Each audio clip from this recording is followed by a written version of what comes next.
자, 코로나19 확진자가 어제 다소 줄었다지만 여전히 5천 명을 넘었습니다. 특히 위중증 환자 수가 크게 늘어서 위기 상황인데요. 자, 신세롬 기자, 확진자 추이부터 짚어볼까요?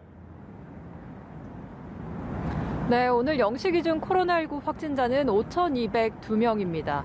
최근 7일 동안 일평균 확진자가 6,700여 명이었던 것과 비교해 본다면 다소 줄어든 수치인데요. 이는 한파 영향으로 지난 주말 동안 검사 건수가 줄어든 영향으로 보입니다.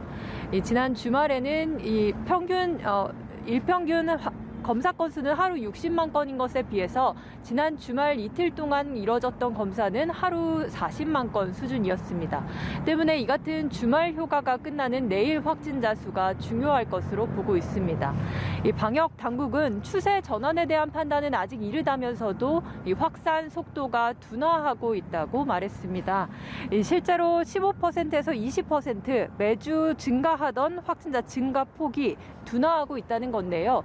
60세 이상 고령층과 또 미접종자의 확진 비중이 줄어들고 있다는 점도 긍정적인 신호로 평가했습니다.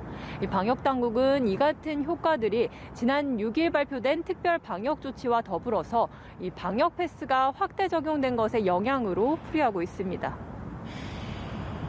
문제는 위중증 환자 아니겠습니까? 또 1,000명대죠. 병상 대책은 어떻게 마련이 되고 있습니까? 네, 방역 지표 중에서 가장 우려되는 건 위중증 환자입니다. 지난 19일이죠. 1,025명으로 최다치를 기록했던 위중증 환자 수는 오늘 역시 이에 육박하는 숫자가 나왔습니다. 이 앞선 8일 동안 900명 이하로 떨어지지 않고 있는 겁니다. 이 중증 병상 가동률은 전국이 81%, 수도권의 경우는 88%입니다.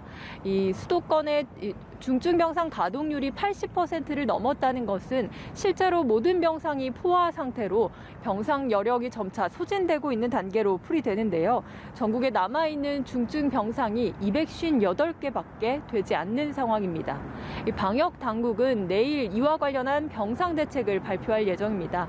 문재인 대통령은 앞서 병상 문제와 관련해서 국립대 병원과 공공병원들이 코로나19 진료에 집중할 수 있도록 하겠다고 했는데요.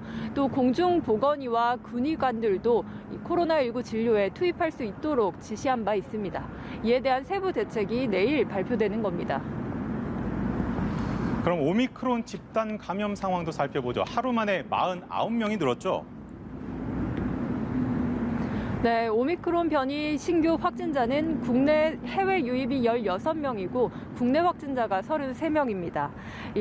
오늘만 호남권에서 2개의 신규 집단 감염이 확인됐는데요. 이 오미크론 변이가 국내에 들어오고 난 뒤로 가장 많은 지역사회 감염자가 나온 겁니다. 전북 익산 유치원과 관련한 확진자가 20명이고 광주 동구 공공기관과 관련한 확진자는 9명입니다.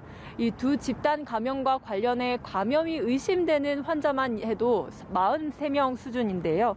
의료계는 현재 전파 속도라면 이 오미크론이 델타를 제치고 국내에서도 우세종이 되는 건 시간 문제라고 보고 있습니다. 지금까지 서울광장 임시선별검사소에서 연합뉴스TV 신세롬입니다.